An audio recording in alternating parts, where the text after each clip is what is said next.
Olá, pessoal, tudo bom? Bom dia, boa tarde, boa noite. Estamos aqui mais uma vez gravando nosso podcast semanal, né? E assim, para mim tem sido uma surpresa muito legal ver a audiência que está tendo, as pessoas que estão assistindo a gente, ouvindo também.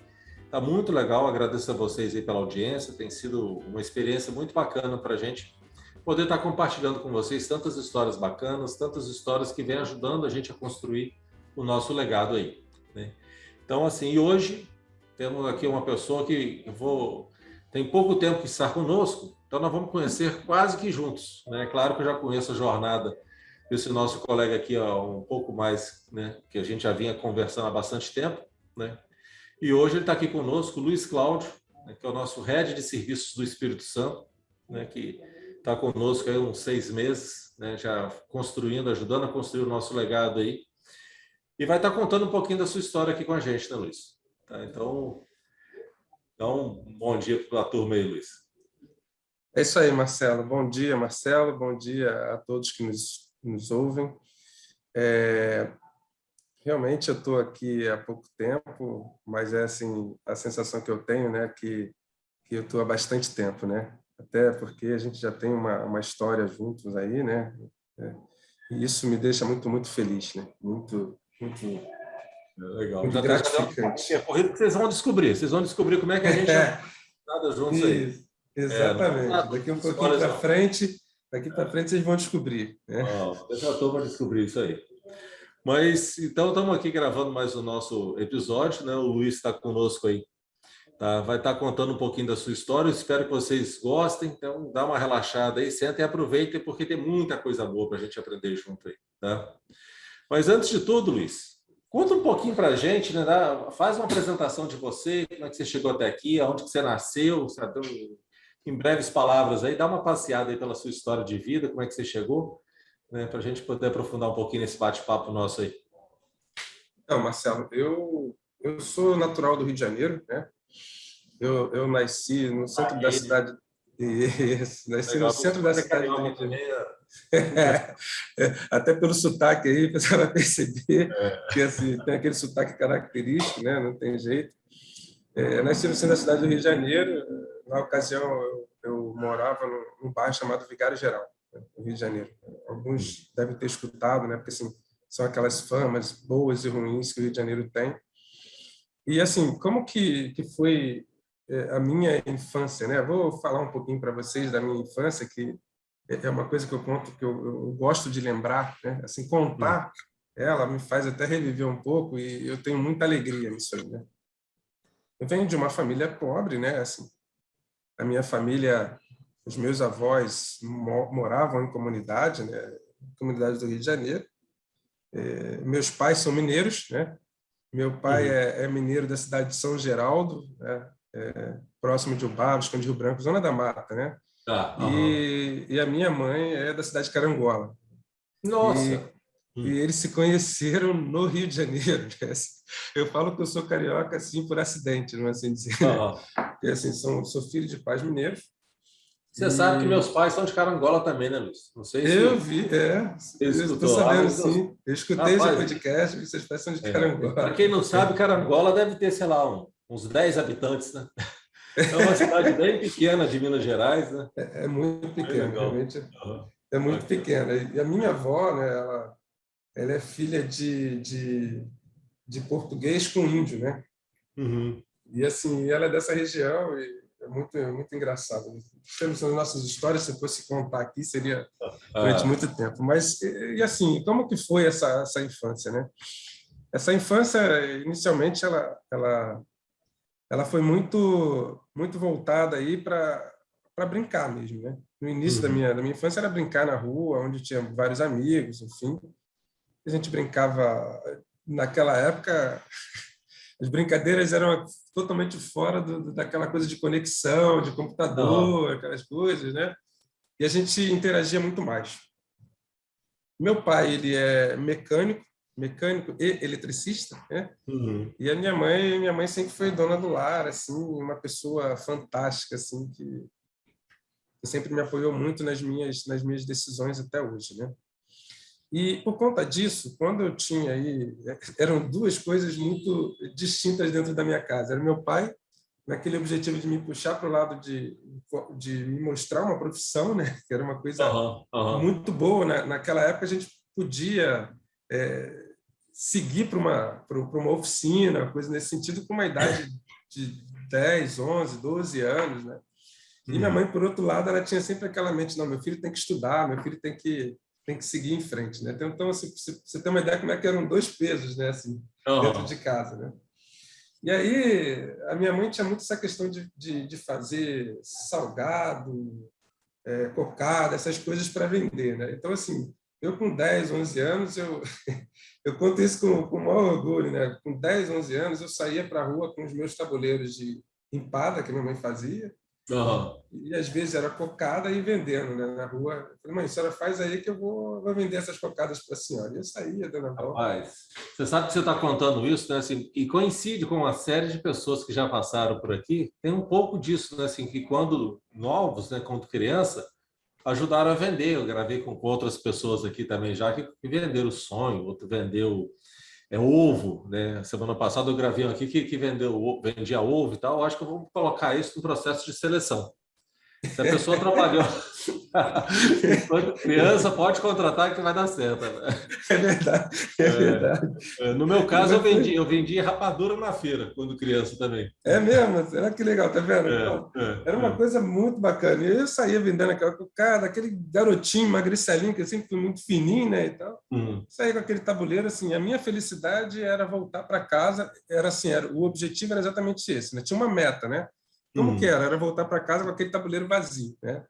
E aí eu saía pelo bairro, na ocasião era um bairro chamado Parque Colômbia, né? Esse bairro fica na Pavuna, no Rio de Janeiro, né? O bairro de Pavuna, no Rio de Janeiro. E assim eu fazia. E aí foi evoluindo, uma parte dela fazendo isso, outra parte era brincando, e aí as coisas foram acontecendo, e o meu pai sempre me campeando para me direcionar para uma profissão, né? Olha como que é muito bacana isso, né? E até o ponto, aí foi crescendo, de repente ela montou um aviário dentro de casa, lá no kitnetzinho que a gente tinha, e ali chegava aqueles frangos no engradado, e eu trabalhei nesse aviário, matando galinha, limpando e tal, para vender. E esse foi esse período, até o ponto que meu pai falou, não, o Luiz agora ele já tem aí 13 anos, então ele vai trabalhar comigo. E assim ele foi me puxando, né? E Luiz, só para fazer uma observação, você falou que sua mãe era do lar. Pô, tua mãe era uma empreendedora, uma empresária, cara. Fazia comida, criava ave, não sei o quê. Que exemplo, cara, que legal. Sem dúvida nenhuma. E até hoje, minha mãe tem vai fazer 73 anos agora, no dia 17, e ela está aí, né? Guerreira, né? Empreendedora do mesmo jeito, né? Assim, guerreira. Que legal, cara. Que história legal. Que inspiração. Uma baixinha fantástica. E aí, assim, tinha uma negociação, né, entre ela e o meu pai, né? Ela falou assim, você vai levar o Luiz para trabalhar? Então tá bom. Então, assim, nós vamos fazer um acordo. Ele vai trabalhar com você, mas ele vai continuar com os estudos, porque o meu filho precisa pensar grande, precisa ser grande, né? Olha a cabeça da baixinha lá atrás, né? Assim, uma mulher que só fez o ginasial, né? Lá atrás era ginasial, né? Só fez o ginasial. Meu pai também não tem muita instrução, os dois não são formados, enfim. Mas ela tinha isso em mente, né? De que meu filho precisa ser grande. E aí eles negociaram e assim eu comecei a frequentar as oficinas. Meu pai ele foi funcionário público, né? Ele foi funcionário da CTC no Rio de Janeiro, aquela antiga CTC, que era uma companhia de transporte coletivo, né? Então assim, aquela parte de ônibus no Rio de Janeiro. A minha família, ele divergiu da família, porque a minha família em Minas, os meus tios, o meu avô, o pai dele, eram todos funcionários da Rede Ferroviária Federal, lá em Minas, né? Então, ele e um outro tio foram os únicos que seguiram para a área automotiva. Então, meu pai foi ser mecânico, eletricista, ele fazia as duas coisas. Lá atrás, ele já era um profissional que o mercado hoje procura, né? De ser mecânico, eletricista, e o meu outro tio foi ser especialista em bomba injetora. Ah, tá. De trem. Não, especialista em bomba injetora de automóveis. Motor diesel, né? Isso, motor diesel. Foram os únicos dois que seguiram para a área automotiva. Os demais todos se aposentaram na rede ferroviária. Na rede ferroviária em Minas, né? Assim, naquela região da Zona da Mata. E eu comecei, né? Comecei lá na oficina. É engraçado que, na minha cabeça, trabalhar significava ficar sujo, né? É tanto que eu ia para a oficina com meu pai, mas a minha preocupação era sujar minha roupa para chegar em casa e dizer para minha mãe: mãe, eu trabalhei hoje. E chegava todo sujo em casa. Quanto mais sujo, mais trabalho tinha feito. Mais trabalho tinha feito. Essa era a minha percepção, né? Para você ter uma ideia como é que era na ocasião. E aí eu comecei, meu pai começou a me ensinar o ofício. Eu fui aprendendo muito rápido, né? Assim, comecei como ajudante, realmente. Aquele ajudante que não sabia nem aonde olhar o número das chaves, né, para fornecer para o mecânico principal. Ele falou: pega a chave de estria, pega a chave de boca. Eu sei lá o que era a chave de estria, o que era a chave de boca, né? Enfim. Mas esse foi o meu começo dentro de uma oficina. E dentro de pouco tempo eu já estava naquela ascensão, né? Porque antigamente como que você migrava de ajudante de mecânico para mecânico? Era quando você já começava a fazer algumas tarefas, né? Que já eram voltadas assim um pouquinho mais avançado, né? Como parar um freio, fazer um motor, coisa nesse sentido. Então, com 15 para 16 anos, eu já estava fazendo aí esses reparos, né? E aí o meu pai já estava colocando a mão no meu ombro e dizendo para mim assim: você já é um mecânico, você já é um eletricista. Exatamente isso. Já dá para deixa eu arrumar uma coisa melhor aqui para você. Então, mas foi mais ou menos por aí, né? E aí, como eles tiveram esse acordo que eu iria estudar, nessa idade, 15, 16 anos, eu já estava no meu ensino médio, né? Lá na época era o segundo grau, né? Eu fiz um segundo grau técnico. O meu segundo grau técnico foi em eletrotécnica.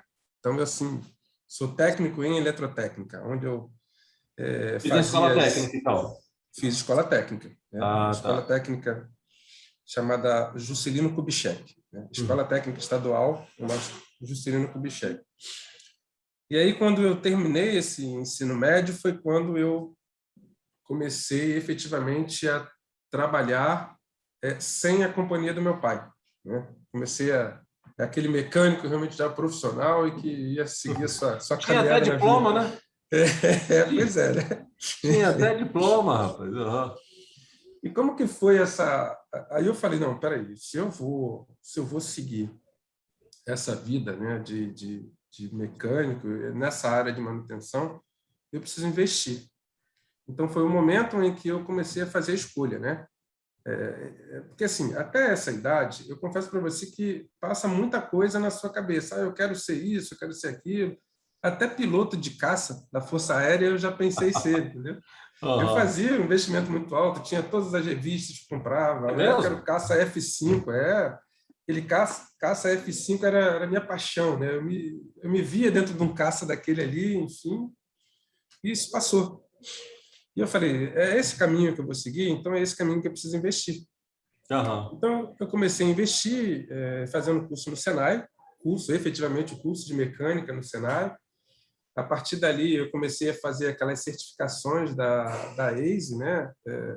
Na época estava muito na moda de você fazer certificado. Peguei vários certificados da ACE e comecei a trabalhar em oficinas independentes, né?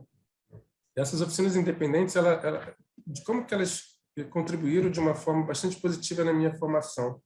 Porque eu comecei a conhecer, né, várias marcas, vários modelos, várias formas de desenvolvimento de motores, de caixas, de eixo, enfim, várias configurações do que a gente entende como a engenharia automotiva. Depois que passou toda essa história aí de ser piloto de caça e eu efetivamente resolvi vir para a área automotiva, o meu sonho mudou, o meu foco mudou, né? Então, meu foco passou assim, eu quero ser um engenheiro mecânico e com especialidade em automóveis, né? Então, esse foi o meu...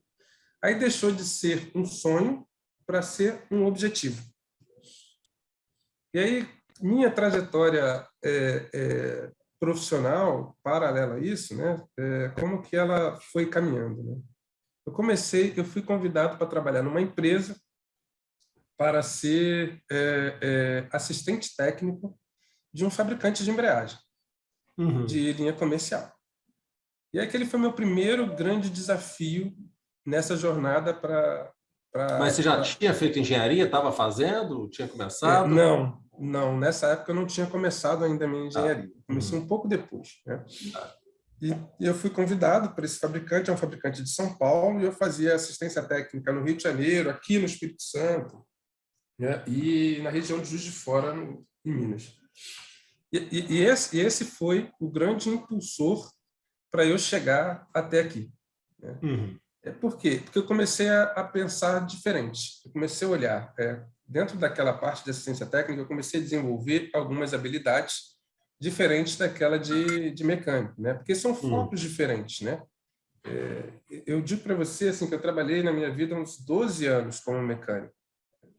E assim, eu fui muito feliz, aprendi muito entre ajudante e mecânico, onde você descobre muita coisa, desmontar e montar veículos é uma coisa maravilhosa. E eu digo para você que às vezes eu tenho um pouco de saudade, às vezes, né? Às vezes eu começo aqui para conversar com o pessoal e falo, mas isso Fazer aí é aqueles assim. ajustes, né? Fazer a coisa certinha, colocar o relógio comparador, deixar na Isso. folga certinha, isso é Nossa, muito legal.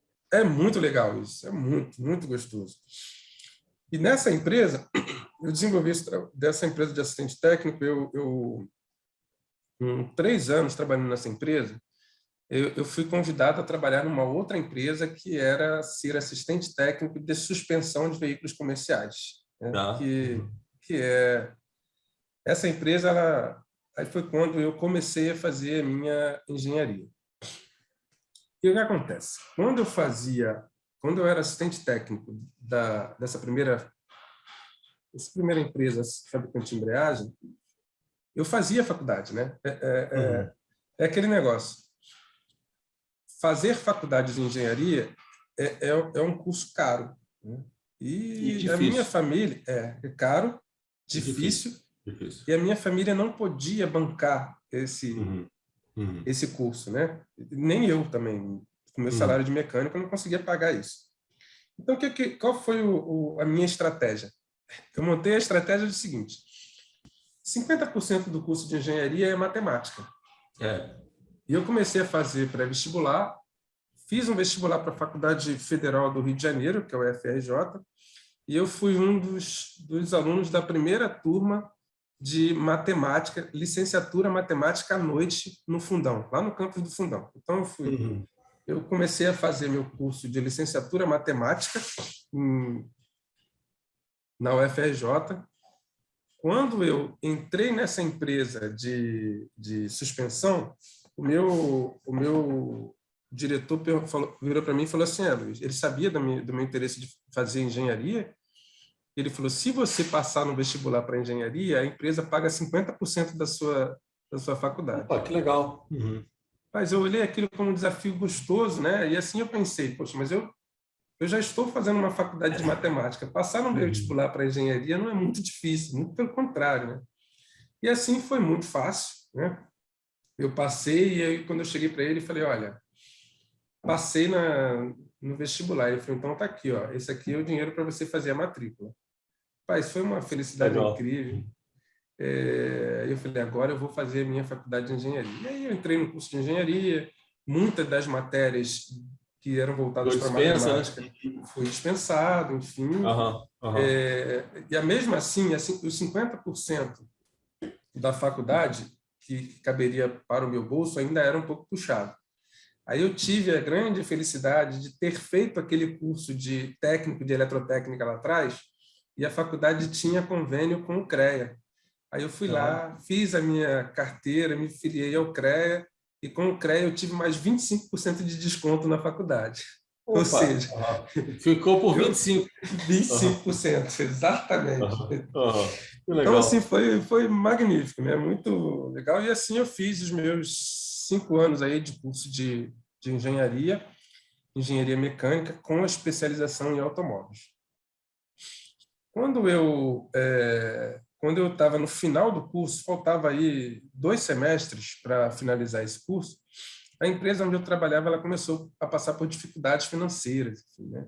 E aí o meu gestor falou para mim, Luiz, olha, a gente não vai ter mais a possibilidade de pagar aí os 50% da tua faculdade. Eu falei, não, fica tranquilo que agora eu pago, porque eu só estava fazendo 2 matérias, né? Assim, já não tinha muito mais para fazer. Então, o custo do curso, o valor do curso já cabia dentro do meu bolso, né? Como que as coisas acontecem, né? Graças a Deus, assim, as coisas foram acontecendo dentro do tempo certo, né? E é engraçado como essa combinação de coisas que a gente vai fazendo não tem noção como é que ela se encaixa, né? Aí você passou aquela experiência de vender lá atrás, começa como sendo um vendedor lá de produtos industrializados, né? Da indústria da mamãe, né? Exatamente. Pois é, e passa por essa experiência de ser um mecânico, de ajudante e tal. Depois você faz um curso de eletrotécnica que te ajudou a ter um desconto a mais para você fazer uma faculdade de engenharia, né? Então, toda essa formação, como é que acompanha a gente, né, Luiz? Como é que isso vai sendo consolidado, essa construção do legado? Né? Por isso que eu Exatamente. gosto, que a gente às vezes não tem essas conexões. Assim, poxa, como é que eu fazendo essa atividade aqui, como é que isso depois combina com a gente e ajuda a gente lá? É bem legal isso. Exatamente. Como que as coisas vão acontecendo, né? Por isso que eu digo, né? Eu costumo dizer o seguinte: as oportunidades na nossa vida elas vão aparecer, né? A nossa preocupação tem que ser aquela: eu preciso me preparar para isso, né? E quando eu me preparar, se eu estiver preparado, eu vou poder aproveitar ou não essas oportunidades, né? Então, assim, fazer o curso técnico lá atrás, quando eu tive aquela decisão de fazer, eu não passava pela minha cabeça que um dia ele ia me ajudar da forma que ele me ajudou. Verdade. Muito na legal. construção da minha formação como engenheiro, né? E aí, como eu tinha, pelo fato da empresa ter financiado parte da minha faculdade, eu tinha um compromisso com a empresa de trabalhar, né, assim, como um engenheiro dentro dessa própria empresa. Mas como as coisas mudaram, né, nessa perspectiva, eu sentei com esse meu diretor e conversei com ele. Ele falou, olha, eu gostaria de saber como que as coisas vão ficar.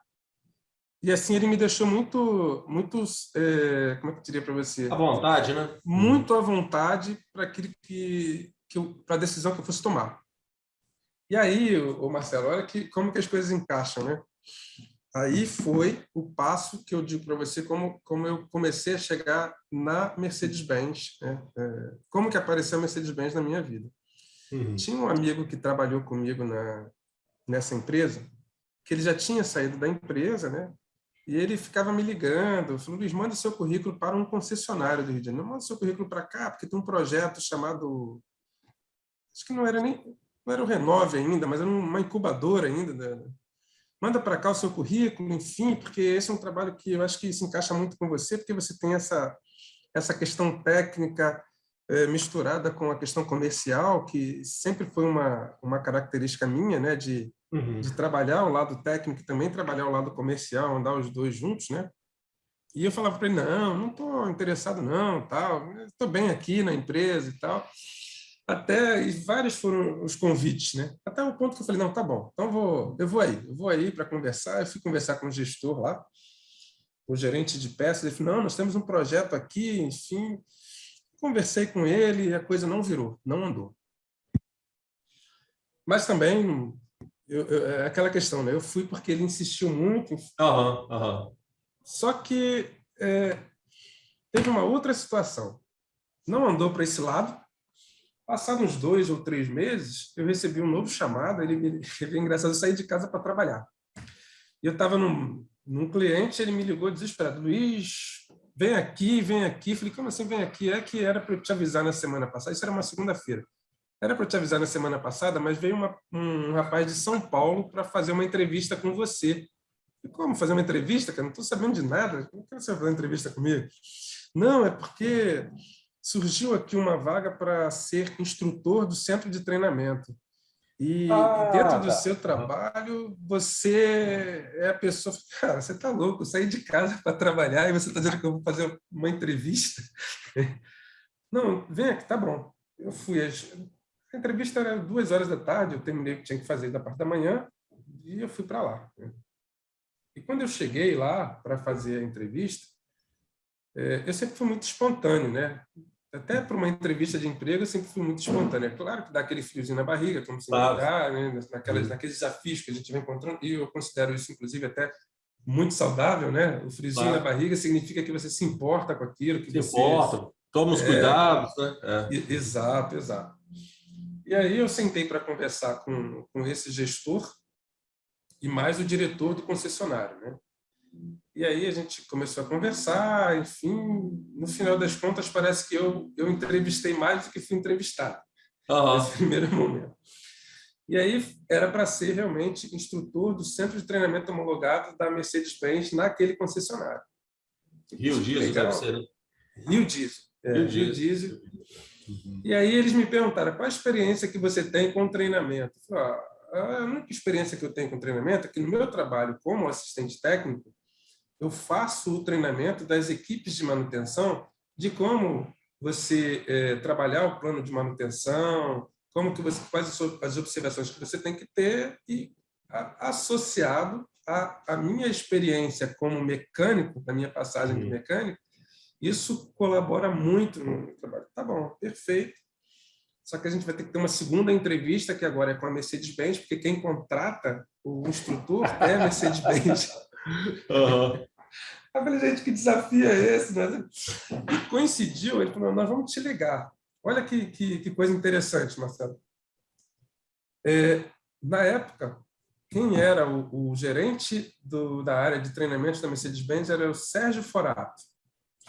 Forato, conhecia. Recebi uma ligação do Sérgio Forato, ele falou, Luiz Cláudio, aqui é o Sérgio Forato, enfim, a gente está querendo marcar uma entrevista com você no dia 5 de agosto. Aí eu olhei assim, 5 de agosto é uma data, para mim, ainda estava na minha cabeça, uma data importante. Eu lembrei, era o dia que eu ia colar grau, estava concluindo meu curso de engenharia. Eu falei, nossa. Eu falei, como que eu vou dizer para um gestor que eu não posso ir lá fazer a entrevista com ele e pedir emprego porque eu vou colar grau? Eu falei, mas não tem jeito, eu vou ter que falar. Aí eu falei com ele, Sérgio, não pode ser uma outra data? Por quê, Luiz? Porque eu vou colar grau nesse dia. Ele ficou muito feliz. Pô, que legal, você está colando grau, enfim. E perfeitamente. E assim ele marcou uma outra data. E o que era essa entrevista? Na verdade, era a homologação do instrutor, né? O passo inicial. Ele falou para mim assim, você tem que montar um relatório técnico de alguma coisa que você conheça para você apresentar para mim. Tudo bem, não tem problema não. Eu falei, não, nós vamos fazer então só no final da outra semana. Me deu assim, tipo uma semana de prazo. Né? Eu fui lá, colei grau, não estava muito preocupado em montar aquele relatório técnico, porque ainda tinha tempo. Colei grau. Depois ele virou para mim e falou assim, Luiz, agora vai ter que ser top-down. Eu falei, o que houve? Eu tenho que ir ao Rio de Janeiro na quarta-feira. Então, assim, aquilo que eu tinha até sexta já não tinha mais. Né? Eu não vou mais dormir e tal, montei, vou falar de quê? Pelo amor de Deus, o que eu vou falar? Aí eu lembrei da experiência de embreagem, que foi uma experiência muito bacana. Legal. O meu TCC, né, da engenharia, eu falei sobre embreagem, eu tive que dimensionar uma embreagem, falar sobre o tipo de material, coisa desse tipo. Então, aquilo estava muito vivo na minha memória. Eu falei, é sobre isso que eu vou falar e é nessa linha e eu vou me dar bem. Montei todo aquele relatório bonito, falando em termos técnicos, falando aquelas coisas bonitas, enfim. Quando eu comecei a apresentar aquilo para ele, ele só me deixou chegar no segundo slide. Né? Falou primeiro sobre o que eu ia falar e segundo foi aquela apresentação dos tópicos. Né? Ele depois ele falou, então, peraí, você está me dizendo que a embreagem é um item que vai seguir um fluxo de trem de força. Mas onde que começa essa força? Onde que termina? Como que ela caminha? E pronto, enfim, aí eu comecei a responder. Navegou, né? Ali, isso. E qual era a grande experiência da onde que eu tirava as respostas, né? As respostas elas vinham do tempo que eu era ajudante, do tempo que eu era mecânico, do tempo que eu era assistente técnico, do meu curso técnico até ali. Né?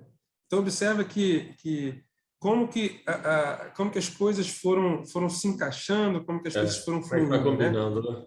Como que é importante cada fase da nossa vida, né?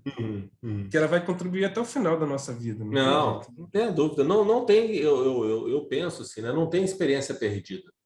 Pode não ter, nem toda experiência ela é satisfatória. Às vezes nem toda ela é alegre, né? Tem muita experiência que nos machuca e tal, mas sempre elas são positivas. A gente sempre aprende, a gente está sempre aprendendo. Tá? Eu tenho muito isso comigo, eu estou sempre olhando, sempre aprendendo isso aí. Mas que legal. Então, assim você entrou na Mercedes? Assim eu entrei na Mercedes, né? E ficou lá quanto tempo, Luiz, na Mercedes? Quase 20 anos. Assim, porque eu lembro que a gente se conhece, você prestando assistência nos ônibus, né, da região, aqui no caso os ônibus da aviação Águia Branca, né, foi quando a gente começa a ter um pouco mais de contato. E os ônibus urbanos aqui também da região, né? Isso. A gente então, esse período, um pouco mais de contato, né? Esse tempo foi quando eu entrei para assistência técnica, né? E a assistência técnica foram 10 anos. Só de assistência técnica foram 10 anos, né? Então, assim, a gente se conhece há esse tempo aí. São esses 10 anos. Como que passa rápido, né? Assim, passa. E é legal, né? Assim, porque toda essa construção, né, Luiz? Assim, para a gente sempre foi uma relação muito boa, né? Você estava contando isso tudo, e eu estava aqui refletindo assim, de onde que veio esse jeito que você tem de estar conduzindo as situações, né? E oficina, né? Assistência técnica, é igual eu estava falando aqui, de vez em quando tem algumas coisas que não são muito agradáveis, né? Você tem que dar notícia ruim para o cliente, né? Ó, o motor quebrou, mas foi você que usou errado, não tem garantia, coisas do gênero. E você consegue fazer isso e a gente não ficar tão puto, né, com a situação, né? E normalmente o cliente fica muito bravo, né? Quando você fala para ele, fala, bicho, ó, isso aqui você vai ter que pagar. Daí o cara fica igual o cara fica bravo, igual seria na lata, fica muito bravo, né?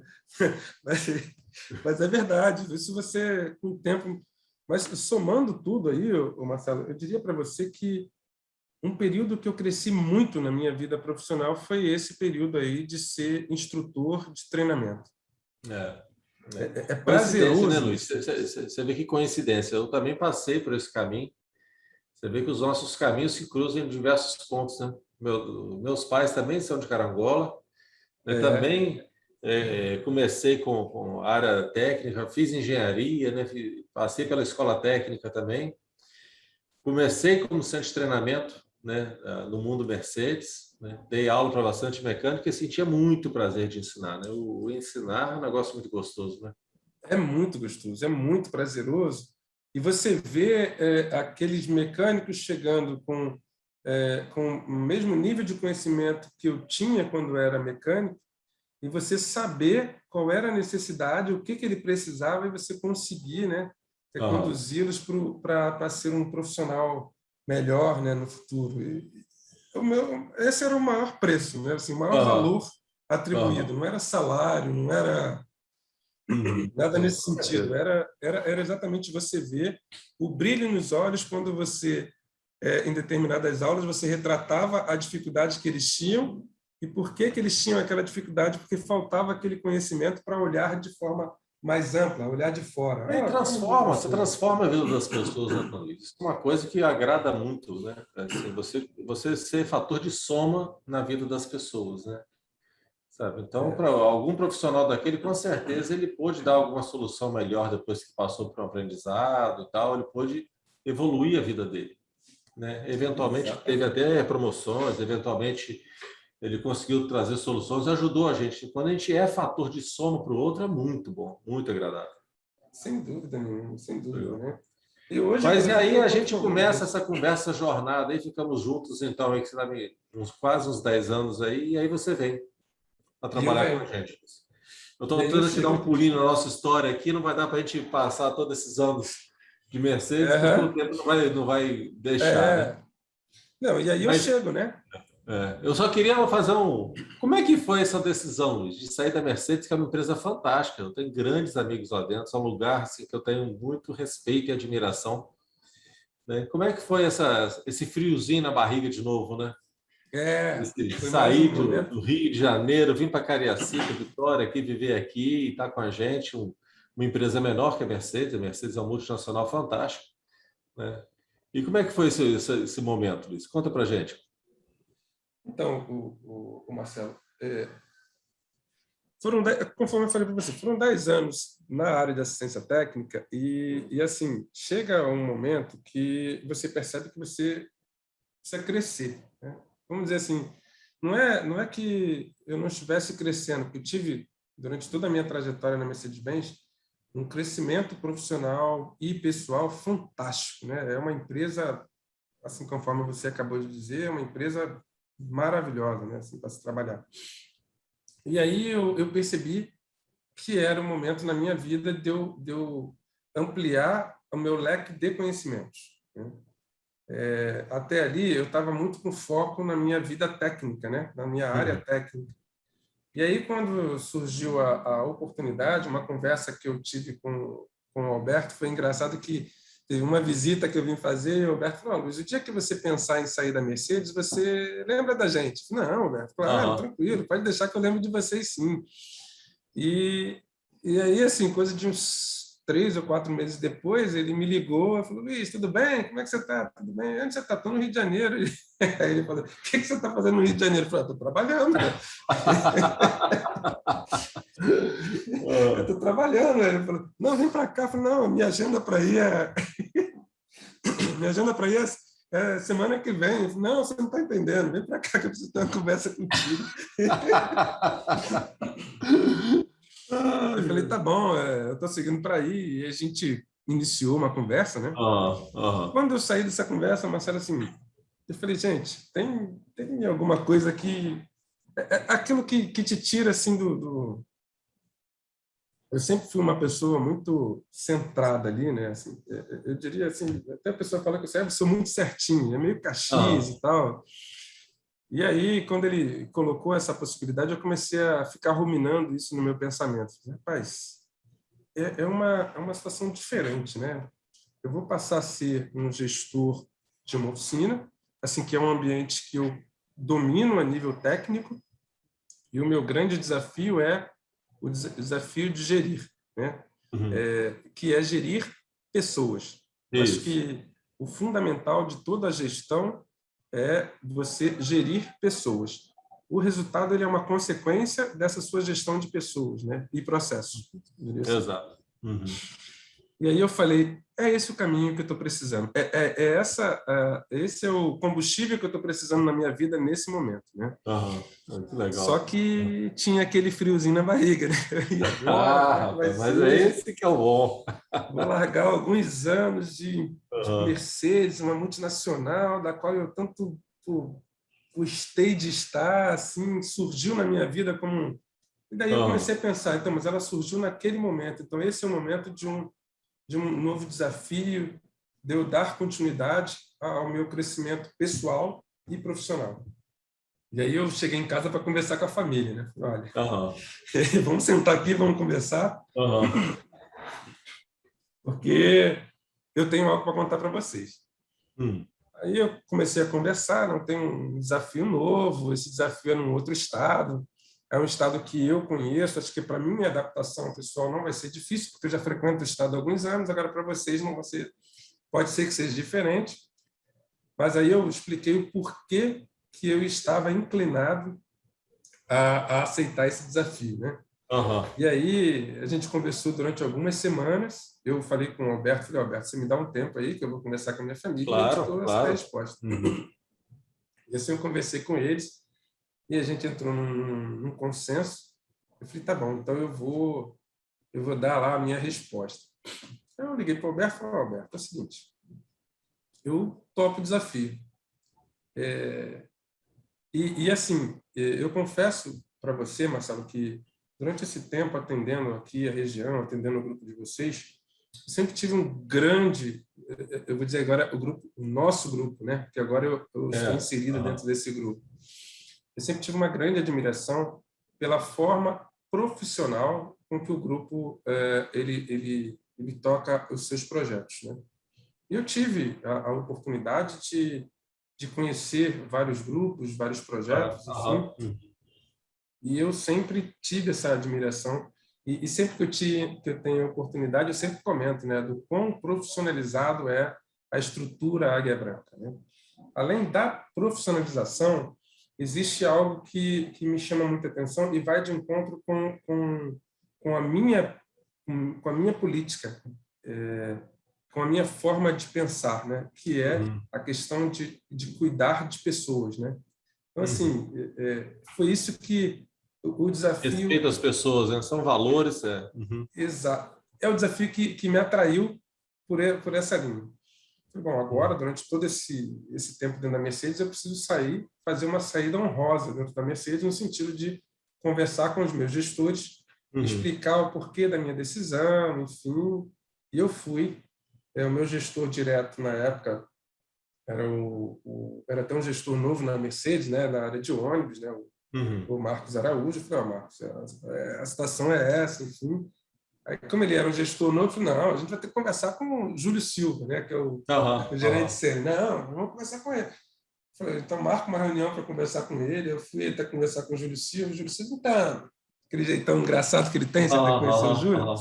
Ei, Luizão, tudo bem? Tal, senta aí, tal. Então, eu falei, e aí? E tudo bom, Júlio? Tudo bem? Então, eu vim, ele já imaginava, né, porque o meu gestor... Então, só que ele não sabia quem era a empresa, qual era o grupo que eu estava vindo. Aí quando eu falei para ele, olha, a situação é que eu recebi uma proposta muito boa, por sinal, é um desafio muito bom, que eu digo no sentido de geral, né? Crescimento, né? De crescimento, de desenvolvimento. E eu falei, ó, a minha decisão é aceitar esse desafio. Então, mas onde que é? Eu falei, é o grupo Águia Branca, lá na VD. Falei, aí você acabou comigo agora. Eu falei, por quê? Se você falasse com qualquer outra aqui, conversasse comigo, eu ia falar, poxa, mas tem certeza e tal? Agora, o Grupo Águia Branca, não tem o que falar, não tem. Eu vou falar o quê para você, cara? Não tem o que falar. Eu acho que eu vou ficar muito triste, porque eu vou estar perdendo um grande profissional, mas para você, como crescimento, eu falei, é isso aí. Aí ele falou, só que eu não vou segurar isso sozinho, não. Você vai ter que conversar com o Silvio Renan. Falei, tá bom, então a gente vai fazer a reunião com o Silvio Renan amanhã e tal. Beleza, vamos lá. Aí o Silvio, daquele jeitão dele, né, Luiz, toma um café e tal. Muito educado, muito simpático. Muito educado. Aí falamos sobre várias coisas, aí chegamos no ponto, né? Então, o que você veio falar comigo? Falei, Silvio, a situação é essa. Você falou, pô, Luiz, eu não tenho o que falar com você, cara. O grupo Águia Branca é um dos maiores grupos que a gente trabalha com eles, é um grupo fantástico, um grupo que a Mercedes tem uma enorme admiração. Então, você observa que ao longo da minha saída honrosa, né, da Mercedes, eu tive o cuidado de conversar um por um, e todos, de uma forma unânime, né, disseram para mim, Luiz, olha, você está indo para um lugar que não tem... Você sabe que eu também liguei, né? Eu liguei para o Silvio, né? Porque também respeito, né? Temos uma admiração e um respeito muito grande com as pessoas, né, da Mercedes. E também foi muito educado, muito receptivo, né? Foi super fair a conversa, né? Foi muito aberta, muito boa, né? Porque temos que ter essa relação, né? Sempre positiva e aberta com os parceiros. É assim que você constrói relações duradouras e verdadeiras, né? Exatamente. É exatamente isso que você está falando. Entendeu? Muito legal. E assim eu vim. Estou aqui, que bom. Estou há 6 meses, e eu digo para você, dentro desses 6 meses, o ganho de crescimento pessoal e profissional é uma coisa fantástica. Tá? Assim, fantástico, Marcelo. Eu digo que eu tomei a decisão certa. Né? Que bom, Luiz. A gente certa fica feliz. Na hora certa. A gente também ficou muito satisfeito, né, com todo esse resultado que está gerando aí. Ganhamos novos amigos, né, e estamos construindo mais um tijolinho nesse nosso legado aí. Muito bom, Luiz. Que legal. Exato. Mas assim, só para o time ter uma noção, Luiz, o que é a estrutura de serviços do Espírito Santo da VD, né? A VD que é a Vitória Diesel, né? Quantas filiais são? Quantas passagens de veículo? Dá para a gente só um overview rapidinho? O que é isso aí para as pessoas terem essa noção aí? O grupo VD, na parte de serviços, assim, as casas como um todo, eu cuido da área de serviço do Estado do Espírito Santo. São 5 casas, né? Tem a matriz aqui e mais 4 filiais. Então, nós temos a VD em Cariacica, que é a matriz. Nós temos VD Linhares, Colatina, temos Cachoeiro de Itapemirim e tem o nosso filho mais novo lá em cima, lá em Venda Nova, né? Que é o nosso touchpoint, né? Então, são essas... Esse é um desafio super legal, esse touchpoint, que a gente fez junto com o Toyota, né? Exatamente. A gente faz, a participação das 2 fábricas, foi um super desafio legal aí. É mais bacana. E legal que a gente está vendo que esse filho está começando já a crescer, né? Ele começou a operar. As fotos ontem, pois ontem eu já vi fotos, filmes de lá, né? Casa cheia, parabéns. É muito legal, tá muito legal, o negócio tá caminhando, muito, muito gostoso. E assim, nesse time todo aí, assim, que eu estou gerindo, são em torno de 100 pessoas, né? Falando aí de mecânicos, administrativos, enfim, de todas essas casas. A gente atende hoje um volume de 1.300 a 1.400 passagens de veículos, né, nas nossas casas. Por mês, né? Por mês, exatamente, né? Esse é um item que a gente... É um dos nossos KPIs aí, que a gente tem o nosso objetivo de atingir no final do ano aí, algo em torno de 15 mil passagens, né? E assim, as coisas têm acontecido com qualidade, que é o grande desafio, que é a gente transformar essas passagens em passagens com qualidade, né? Assim, exato. Isso que é muito bacana. Esse é o nosso trabalho, né? Esse que a gente traz a equipe para trabalhar junto com a gente e dizer quais são as nossas metas e como que nós vamos alcançá-las, né? Então, assim, isso tem sido muito, muito bacana. Essa visão, Luiz, eu compartilho muito com ela também, né? Porque esse nosso negócio de veículos comerciais, de caminhão, a gente tem uma responsabilidade, tem uma relação diferente com o cliente, né? É aqui que a gente consegue comprovar, que a gente consegue cumprir uma promessa que aquele veículo, né, que o cliente comprou, ele vai realizar aquele serviço, né? O caminhão é um bem de produção, é uma empresa, é uma máquina, né? Aquilo tem um propósito para ser cumprido. Ele tem que transportar determinadas cargas ou pessoas, seja lá o que for. É uma empresa. E se a gente não mantém aquela empresa aberta, né, operante, a gente não ajuda a cumprir esse objetivo, né? Então, negócio de veículos comerciais sem uma visão completa de serviços, né? Essa visão não é simplesmente uma oficina, não é. Para mim, é onde que você constrói a relação, é onde que você fideliza o cliente, é onde que você defende uma marca, é quando você tem uma boa prestação de serviço. Você pode ter uma bela estrutura comercial, e pelo amor de Deus, não estou desfazendo disso, cada um tem seu papel, tem sua posição no jogo, mas não adianta. Você vai lá com uma boa equipe comercial, faz o que tiver que fazer, se o pessoal da estrutura não fizer a parte dela de serviço, a coisa não roda. Então, exatamente isso. Muita essa convicção, né? Aí você tem defendido bastante essa posição aí. Parabéns aí. E você está certo disso, Marcelo. É muito claro isso, né? Para mim, desde quando eu sentei aqui, que o cliente ele chega dentro da oficina com uma expectativa diferente de quando ele chega no showroom para adquirir um caminhão, né? Ele vai comprar um caminhão, então aquilo ali, agora recente, eu até vi uma das nossas casas em Cachoeiro, né? O cliente foi lá retirar um caminhão dele lá e ele levou a família, fez toda aquela coisa bonita. O quanto que ele fez questão de registrar isso, né? Aquela aquisição dessa empresa, né? O caminhão a gente pode considerar sendo uma empresa, né? A aquisição daquela empresa que vai gerir uma receita para o final dele. Não é qualquer coisa. Exatamente.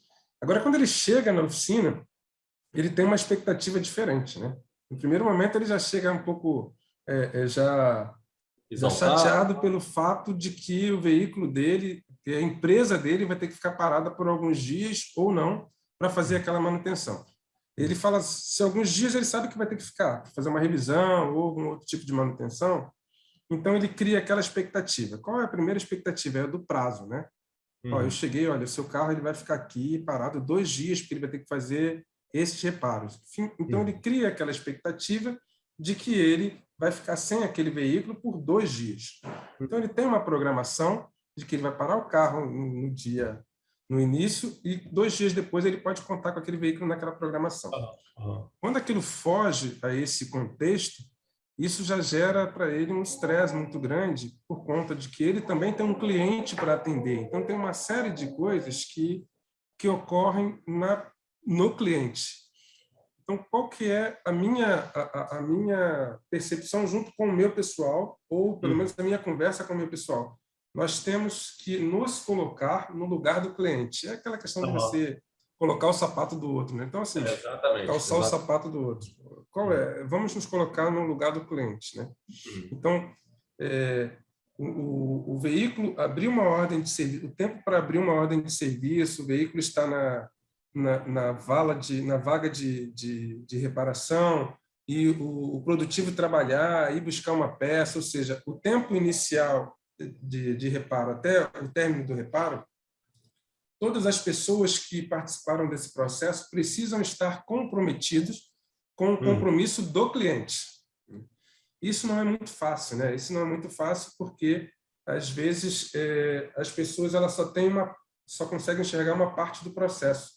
Então, a estratégia é trazer com que todas essas pessoas que fazem parte do todo enxerguem todo o processo, inclusive a necessidade do cliente. E esse é o nosso grande desafio aqui, é uma coisa que eu tenho muito em mente, que eu pratico todos os dias, né? É de você olhar para o semblante do cliente, saber se ele está bem ou se não está, você chamar, vamos tomar um café, vamos conversar e ouvir, né? Às vezes você resolve o problema dele só em ouvi-lo e dar essa prioridade, né?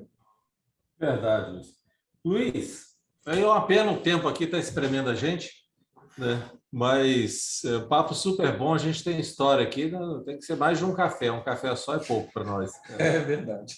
Muito bom, muito bom.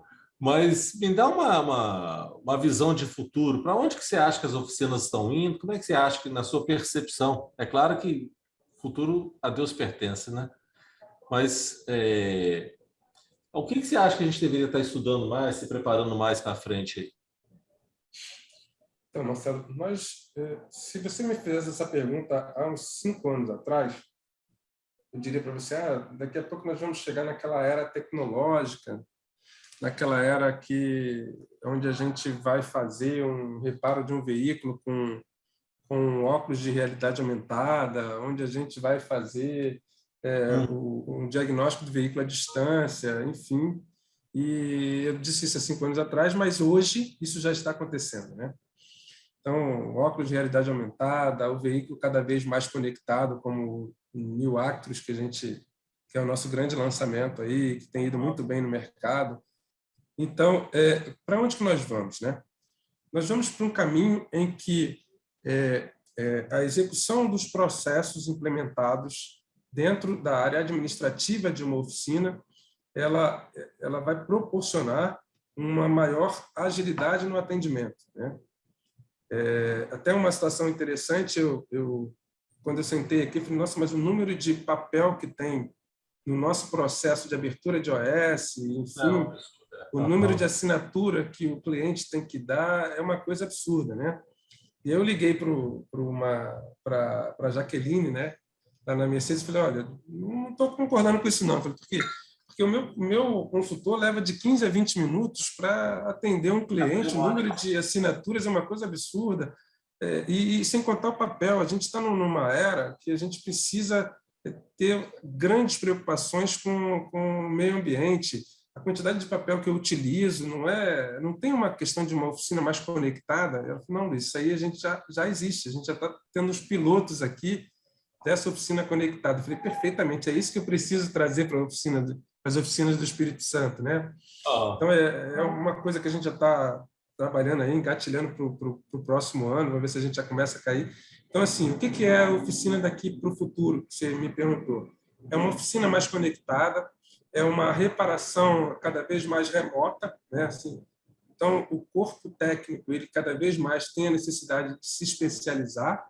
Hoje a gente já está falando que daqui a mais 1 ou 2 anos nós estaremos recebendo dentro das nossas oficinas o ônibus elétrico para gerar manutenção, o caminhão elétrico para gerar manutenção. Então, assim, o mundo ele está mudando. Super isso já está conectado. chegando, isso está chegando nas nossas oficinas. Então, a gente tem que estar cada vez mais conectado, né? A gente tem, inclusive, um projeto aqui, né, na Vitória Diesel, que é o projeto Conectados, né? Ontem a gente estava até falando sobre isso, mas assim é o caminho. A gente entregar para o cliente essa conexão, a gente fazer o trabalho pesado para o cliente dessa parte da conexão. Então, assim, essa é a oficina daqui a 2, 3 anos. Esse é o futuro, né? Está mais conectado, integrado com o cliente, né? Eu também acredito. Exatamente. Você me perguntou, Luiz, daqui a 5 anos. Eu acho que daqui até 5 anos é isso. De 5 anos para frente, eu não sei, porque as coisas são tão aceleradas, esse processo, que em 5 anos as coisas mudam muito rápido. É aquilo, a gente estima, né? Agora o que vai acontecer mesmo, só Deus mesmo. Exatamente. Mas legal, Luiz, que bacana, muito bom o nosso papo aqui, tá? Apenas estamos chegando no final aqui, mas assim, eu sempre peço, como tradição aqui, uma dica, né? De um livro, ou de um filme, ou um conselho. O que você poderia dizer para a gente aí?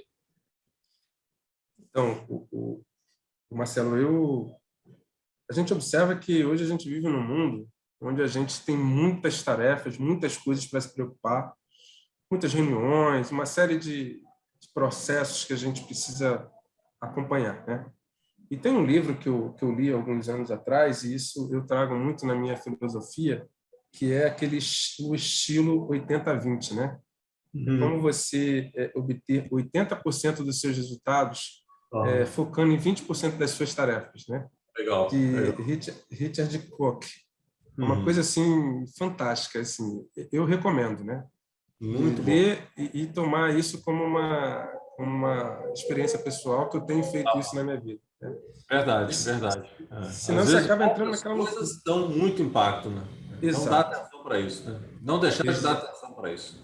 Não deixar de dar atenção para isso, né? E aí você focar naquilo que causa mais impacto, e aí você consegue ter mais tempo para você, para sua vida, para você fazer o seu lazer, porque o ser humano ele precisa estar equilibrado, né? Claro. Precisa de trabalho, precisa de família, enfim, uma série de situações que vai trazer esse equilíbrio, né? Para ele estar bem em todas as suas áreas. Né?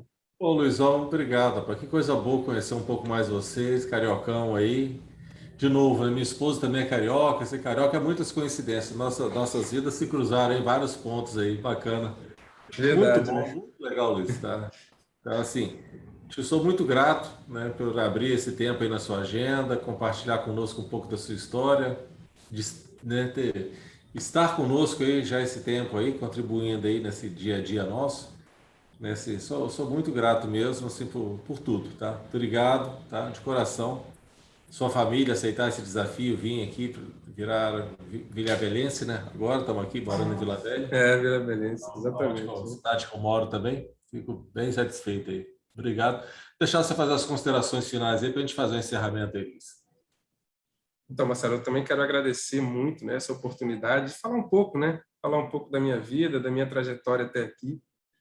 É uma coisa muito bacana isso, quando a gente fala, eu disse lá no início, de certa forma a gente revive isso, nessas lembranças gostosas, maravilhosas. E assim, foi um enorme prazer ter esse papo com você descontraído, que faz com que a gente consiga falar, tomaríamos mais vários cafezinhos aqui, né, contando essas Até histórias. chegar à noite para abrir um vinho e continuar o papo. E continuar o papo. Mas foi muito bom, muito obrigado mesmo. Assim, vocês estão de parabéns, né, com de dar oportunidade para cada um de nós falarmos um pouco da nossa vida e ver que nós somos, assim, por mais que a gente esteja na gestão aqui, mas nós somos pessoas como qualquer outra pessoa e assim, e falar um pouco disso para que essas pessoas que estão lá podem vir a chegar aqui da mesma forma, né? Tem a possibilidade, né? A trajetória, a estrada está aí, né? A estrada Exatamente. Alguns a estrada um pouco mais larga, mais estreita, mas assim, é importante a gente saber a direção para onde que a gente quer ir para não pegar a estrada errada. Exatamente. Manter o foco desse caminho do bem, no caminho do bom, desse caminho de evoluir é sempre para mim, é o melhor caminho, né? Mira e vamos em frente. Tá? E vai em frente, Ó, Luiz, que o sonho possa virar objetivo. É isso aí. Obrigado mais uma vez. Tá? Foi um grande prazer bater esse papo contigo. E é isso, ainda falta tempo. Mas, pessoal, é isso. Tá aí mais essa experiência aí, compartilhada aí do Luiz Cláudio conosco. Né? Esse bate-papo super gostoso, né? Acho que inspirador aí. Tem muita coisa bacana aí para a gente estar seguindo aí, tá? Agradeço a vocês aí mais uma vez pela audiência aí. Semana que vem temos mais, tá? Fiquem com Deus. Até a próxima aí. Valeu, pessoal.